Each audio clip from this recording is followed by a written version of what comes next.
if you don't provide the tools for re-socialize and rehumanize this human being, what you are going to do is to create a bigger problem, because in the prisons, people don't have the opportunities to study, to work, to reconnect with their family system. So what you do is punishing and breaking all the system around this person. And a prison is like a jungle. You have to fight every single day with the worst conditions.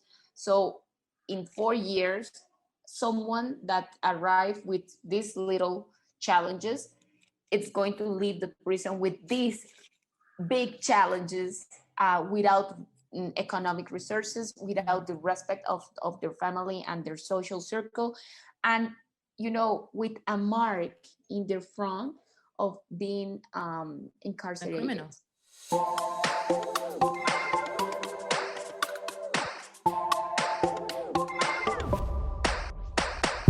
Our voices, stories, and experiences are powerful and need to be shared to create a more inclusive world.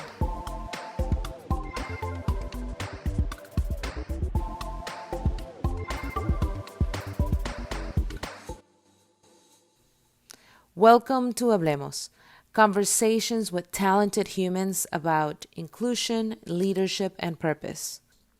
I'm your host, Carolinaveda, finance and business strategist, DEI champion, and proud Latina. I'm also the Director of Partnerships at CareMax, where I lead initiatives to promote the value of healthcare, education, inclusion, entrepreneurship, and community engagement, while fostering partnerships with other corporations and organizations in the U.S.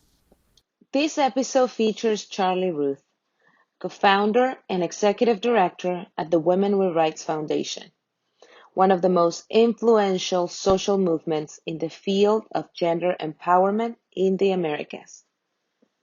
Charlie Ruth is a social innovator awarded by the United Nations for her outstanding contribution empowering thousands of Latin American girls and women. She is a TED speaker, lawyer, author, and expert developing communities around innovation and women's rights.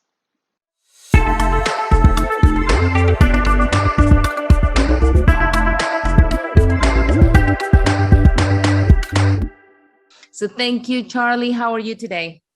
Hello, Carito. Thank you so much for inviting me. I am super excited to join you and the amazing community of Hispanic stars, all the constellation of amazing leaders who make a big change for the world, celebrating our heritage. So it's really a pleasure. Thank you so much for joining me today. I know we're right around the corner. Next week we start the celebration of Hispanic Heritage Month, and we're excited and happy. And we're gonna have a new book that's Volume 2 for Hispanic Stars Rising, and you're part of Volume 1.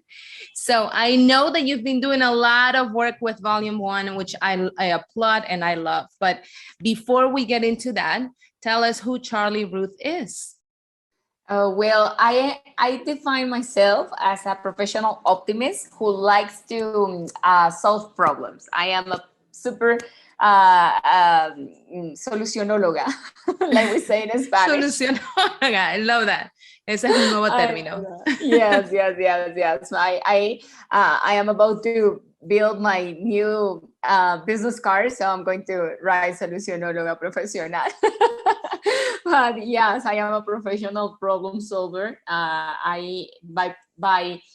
By training, I am a lawyer, and I also spent some years in the business school in Universidad de los Andes in Colombia, and then I had the amazing opportunity to receive my scholarship for studying at Harvard at the Berman Klein Center for Internet and Society, where I also work as the first Latina and also the director of Conectados al Sur, the first Latin American initiative inside the Harvard Law School. And since those days, I get engaged. I was full in love of gender and innovation. So when I finished my cycle at Harvard, I decided to create Fundación Mujeres con Derechos, the Women with Rights Foundation. This started in December, 6th of December 2016, my birthday. And I am very proud to say that in all these years, we have created a big impact in the lives of girls and Latin American women, and also in some Latino women in United States, especially in Boston. So I have worked in the implementation of projects around health, innovation, education, and menstrual health and hygiene on a specific, especially for women in prisons in Colombia and Mexico. Yesterday, I was part of the official launching of Red Sarita. Red Sarita is an international platform for the suicide prevention. So, like you can imagine, at this point, I have used the Women with Rights Foundation as my own social innovation lab. I have created many impactful projects, initiatives, forums, symposiums, summits, and TV, radio interventions. We have created so many things in these years. I'm very proud to say that I have used this as my platform to create solutions for girls and women in my region. So I'm very And proud of I'm very proud of the work that you've done. I mean, just by I know what you're creating, the community that you're creating, but also the platforms and giving these women visibility, right? Making sure that we know that there's challenges that they're facing that not necessarily we all go through as a community of women. So because of that, sometimes we think that it's not needed and the help is needed and the education is needed and the technology is needed, particularly for this group of women. So tell me something, what motivated you to work with women in prison? Like what was the I don't know who suggested it, what really drove you to that group of women? I can tell you that working with women in prisons has been the most amazing learning experience that I ever have had. And as I mentioned before, I have had the opportunity to study at two wonderful universities, Harvard University and Universidad de los Andes. But the real life university for me has been working with women in Colombian and Mexican prisons. I have to confess that I started to work and I accept the first invitation to assist into a female prison in 2017 for challenging myself, especially for challenging my own prejudging mind in those days, because being trained as a lawyer was an obstacle for understanding the human sides of the imprisoned people. I have to confess. In those days, I used to judge and I used to say everyone who is in that prison deserves it. Mm-hmm. And I because I was trained in my law Right, school in Colombia to think in that way. right. When I attend the first invitation, I discover a totally opposite reality, especially working with women. I have realized that 90% of the Latin American women that finish in a prison, it's the situation is motivated by two main forces. One is systematic poverty, and the second is gender violence. It's due to these masters of life, the women that I have met in these years, that I open my eyes and I discover how resilient they are, how powerful they are, but also all the challenges that you live in a average Latin American prison, whom are so many that this time will not be enough for talking about all these challenges. But Of course. there were three special challenges that attract my attention. One was everything related with public health inside the prisons. The second was in specific the menstrual health and hygiene conditions that are very scarce in the most of the prisons. And the third was the need of creating a program that deliver tools for creating their own small businesses inside the prison. So my team and I launched the new Innovative Beginnings program. Uh, at this moment, almost 14 startups have been created in these prisons. And I feel very proud to say that these women opened their eyes and started to see themselves as problem solvers, as solution creators. Because when you lost everything, the only opportunity that you have is to create something new from scratch. And this is why the United Nations recognized my work and the work of my team in 2018. No, and it's beautiful. I mean, a couple things, because you've touched on so many things, but the health problem, the health situation is something that not only women in countries like Colombia, like Mexico, Ecuador, I mean, all those South American countries are facing, but also obviously other continents as well. So I can see how this project of yours could be expanded into those areas. Are you looking to expand it into other markets as well, other countries, and provide the help and support they need? Yes, absolutely. The pandemic has been a big systematic obstacle due to the biosecurity measures. In general, is still forbidden to assist to the prisons, but we hope to retake this job because I have a theory, Carito. You can find the roots of innovation in your society inside a prison. Someone that commits a crime is someone that has a strategic mind, subused, and someone that has the potential to create something much better than living inside a prison. I At this moment, if you ask me, if a prison solves the problems of crime in a country, my answer is no, not at all. When you punish a human being and you don't provide the tools for re-socialize and how can I say this, rehumanize this human being, sounds Mm-hmm. Yeah, kind of no, circle, but absolutely. if you don't provide the tools for re-socialize and rehumanize this human being, what you are going to do is to create a bigger problem, because in the prisons people don't have the opportunities to study, to work, to reconnect with their family system. So what you do is punishing and breaking all the system around this person. And a prison is like a jungle. You have to fight every single day with the worst conditions. So in 4 years, someone that arrived with these little challenges, it's going to leave the prison with these big challenges, without economic resources, without the respect of their family and their social circle, and with a mark in their front of being A incarcerated, criminal. Yeah, a criminal. the options So are limited, and I can see how.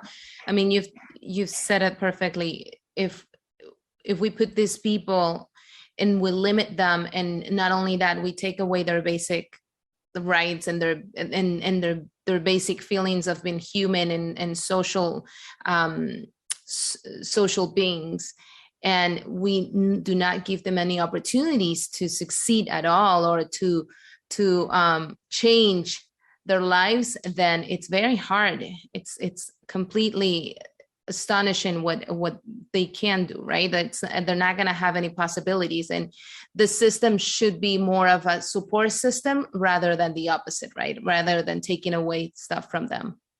exactly.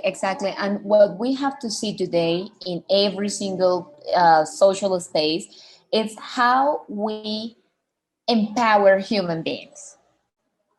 Let's stop talking about gender for a second. Every human being over this planet has the power to create amazing solutions. And actually, scarcity is a good font of creativity and innovation.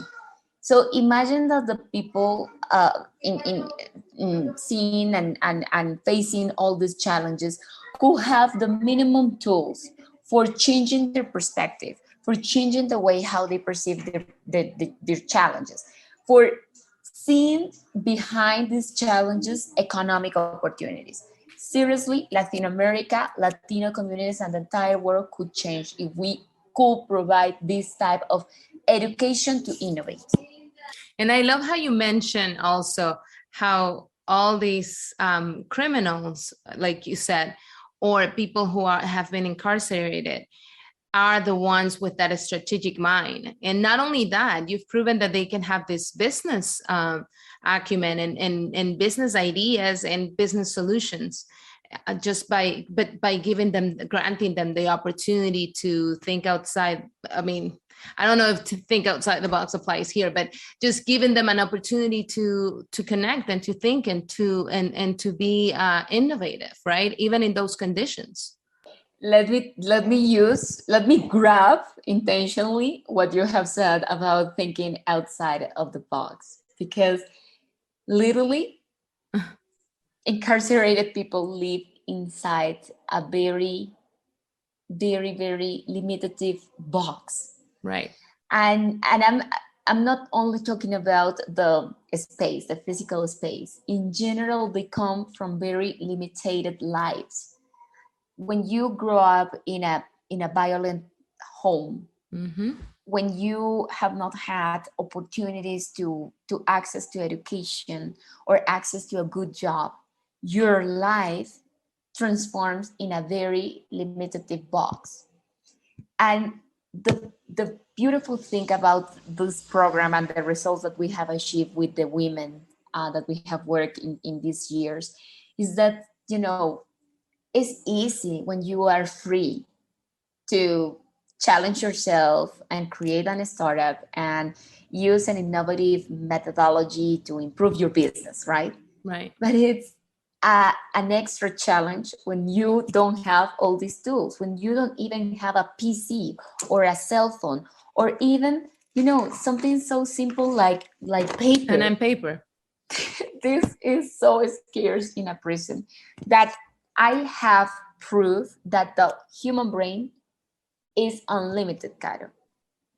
What you need is motivation. What you need is a vision of what you want. What you need is the hope in your heart that you can improve yourself and that you achieve a second opportunity. And sometimes people not only deserve a second, a third, a fifth. Opportunities are unlimited. That's Mm-hmm. we have to channel this energy and to educate in this new perspective. I strongly believe that peace is behind these opportunities.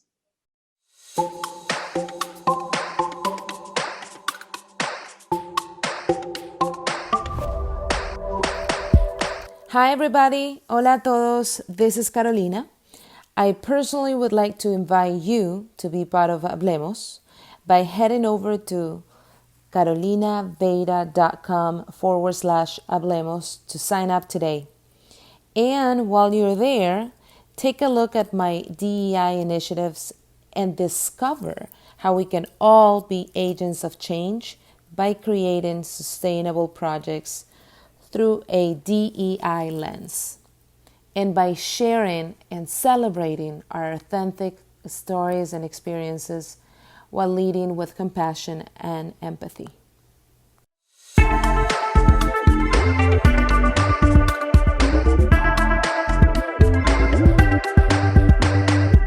No, absolutely. And not only educating them, but educating ourselves too. Like what you said, by you exposing yourself to working in a prison with all these women, that's when you open your mind to the opportunities, right? To giving them opportunities as well. So what made you decide to give them that, or to establish something with business, around business? Because yes, I can see how you said, okay, let me talk to them about menstrual health and seeing how important it is for these women, or any women who are under similar circumstances, or within that space of scarcity, like you mentioned.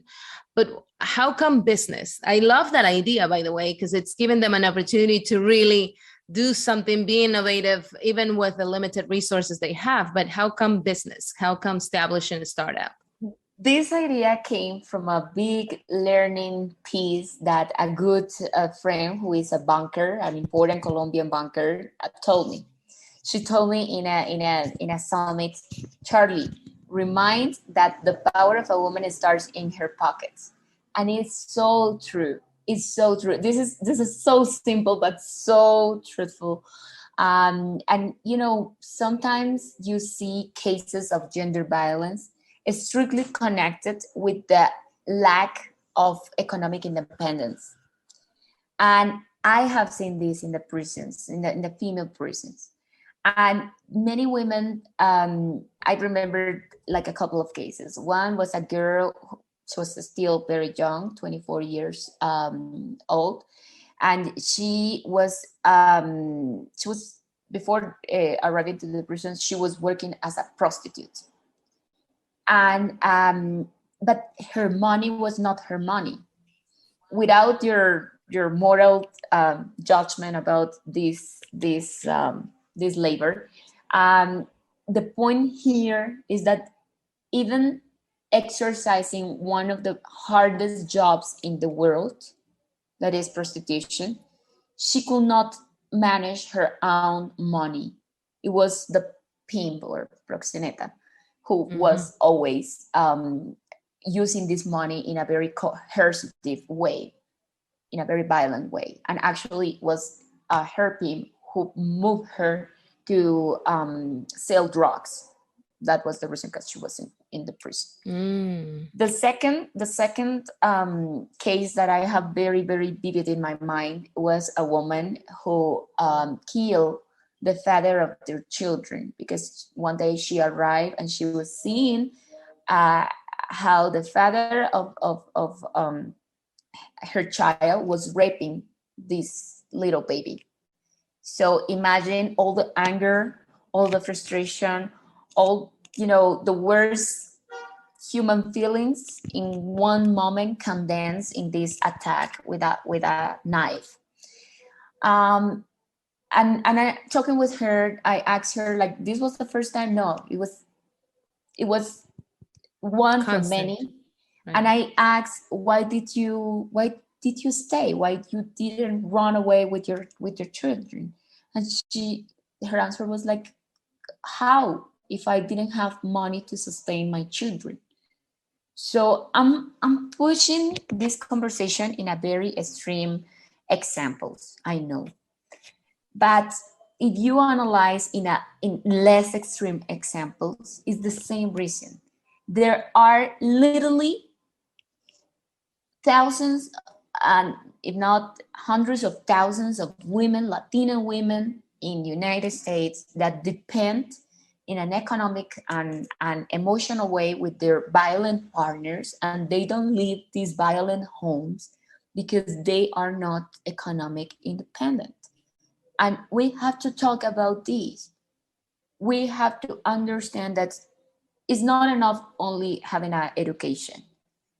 It's not enough being beautiful and talentful. You must to be economic productive, no matter what. No matter if you have a perfect husband that supports you and is your best friend. Yeah. Even with these perfect examples, you must to be economic independent. And if you are economic independent, you can invest, you can save, you can even become a good philanthropist for your community. But first, be the woman who has money in their pockets or in the bank accounts or in their business. You must be that woman if you are listening to me right now. And that's the message that you share with all women around the world. Leave it to the lawyer to make sure that that message is shared, right? With yeah. So yeah. Charlie, I mean, I do want to, there's so much to talk to you about. I love your story, by the way. I love what you share. Your parents, they were farm workers, but they both, if I'm not mistaken, they both went to college too, right? Yes, they are the first generation. My grandparents were farmers. My parents were the first generation going to the college, Mm-hmm. and I'm very proud of them because they have created themselves, hechos a sí mismos, and they have become big entrepreneurs and philanthropists in their own social circles, and that is the best heritage for my brother and I, seeing that a couple of good human beings with determination, with discipline, and with education have changed the life of so many people in our city. So I feel very proud.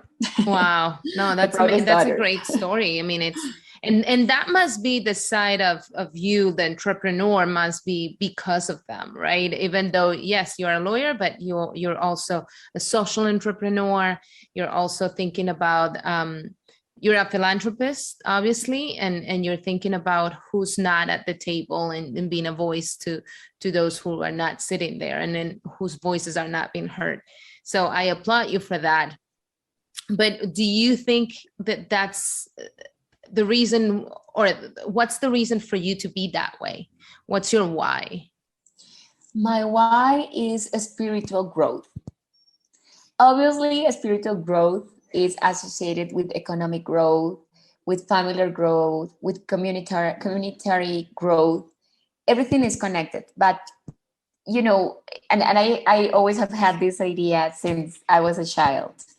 What is going to happen with my soul when I leave away my body?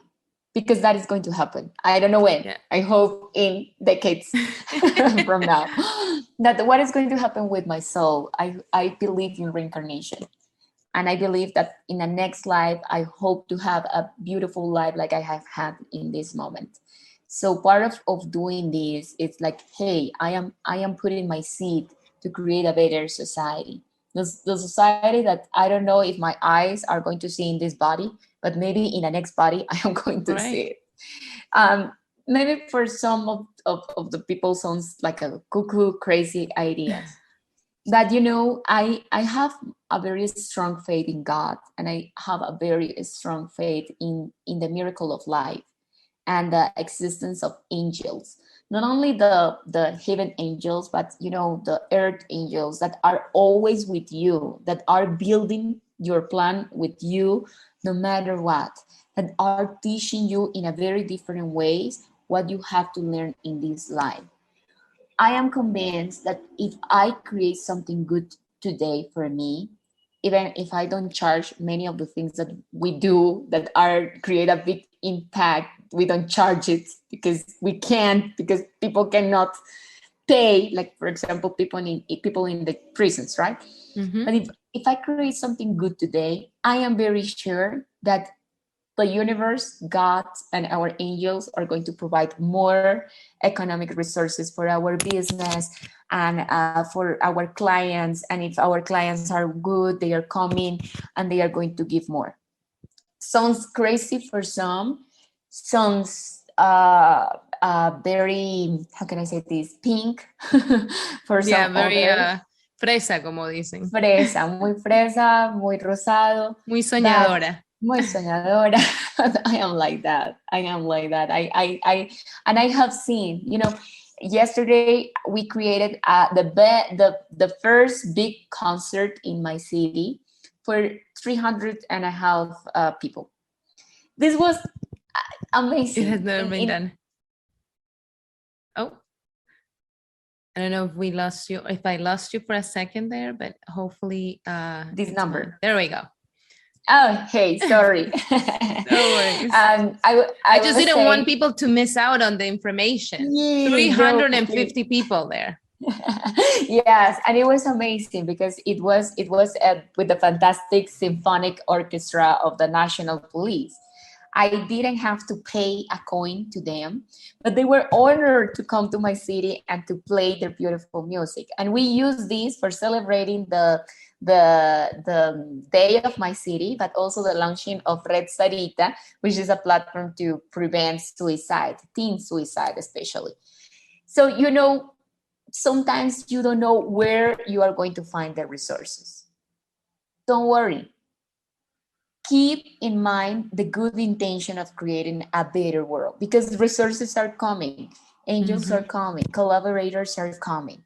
And sometimes, and I have heard this idea in the United States, some Latin Americans especially say, oh, but in Latin America this is so easy, but here in the United States this is so hard. It's hard to connect with people. Caro, actually I disagree. In United States you find the most diverse and the most philanthropic driven people on the earth. What you have to do as a Latino is having bandera, una bandera, A a flag. flag. What you have to do is having your own flag. What is your flag? What is your mission? And doesn't What is matter your if purpose? it's what is your purpose. Doesn't matter if this is something philanthropic or something related with your business. What Americans needs to know is that you have a very serious and a very determined flag. If you have a flag, people can follow you and people are going to be happy to join your team. That I is love my that. message. I Yes. love that, because I'll summarize it with it's having faith in you, faith in others, faith in God, or in whatever you believe in, but just having that faith and making sure, like you said, that you're clear on your purpose and your mission and what do you want to leave as your legacy, right? That's the ultimate goal. Exactly. My dear Charlie Ruth, I invite everyone to learn more about your story. It's going to be on page, let me make that short, 232 from Hispanic Stars Rising, Volume 1. I love your story. I love you very much. And I truly, I really want to bring you back just to talk more about all the initiatives that you have going on, just because I know there's so plenty and so worth investing on and partnering with you and making sure that more and more communities in general are impacted by this change that you're generating, you and your team, obviously, because we don't do this alone. No. And let me tell you something beautiful and funny at the same time. I have decided to start a new startup related with something very opposite. It's biotech and genomic surveillance, and actually I'm using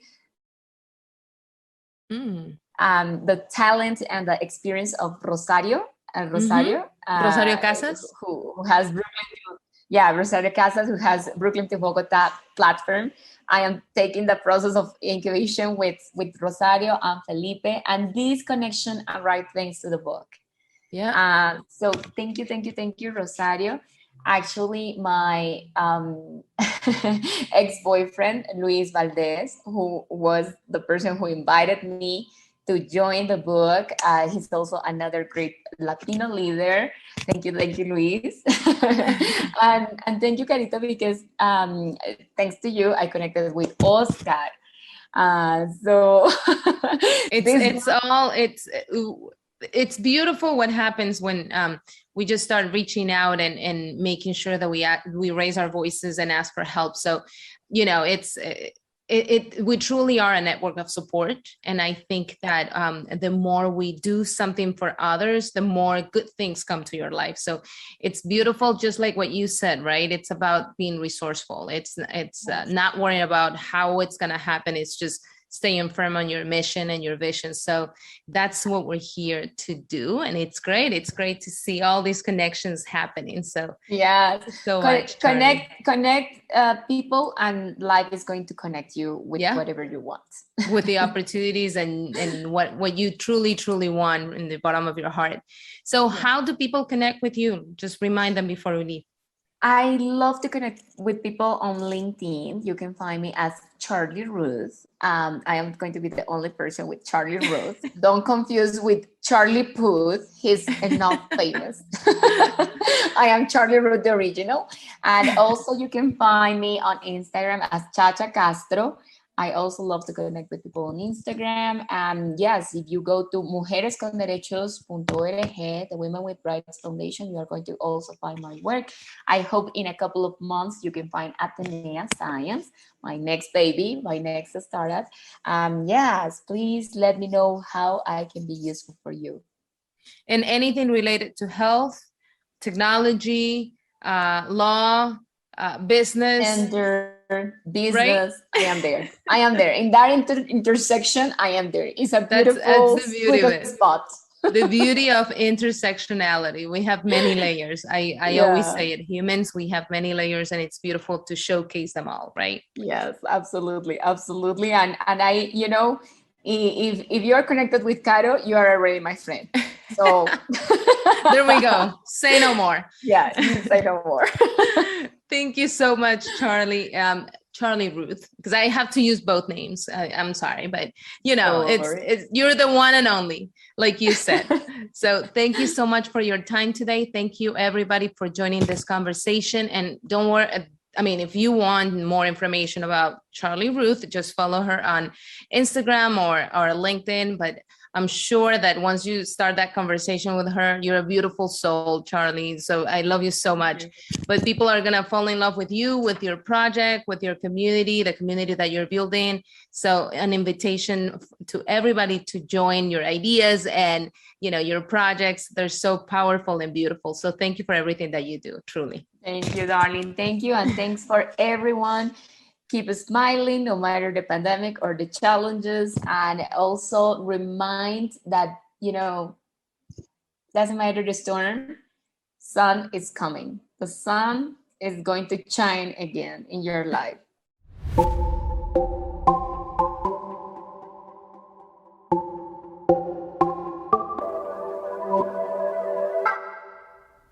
If you've enjoyed this episode, please subscribe to our podcast today and also send me a DM at Carolinaveda. Share the love, share the comments, share the thoughts. Special thanks to our partners at the Hispanic Star and Catuna Digital Marketing. Gracias mil. Thank you for listening, everybody, and we'll be back next time with a new episode of Hablemos. Ciao.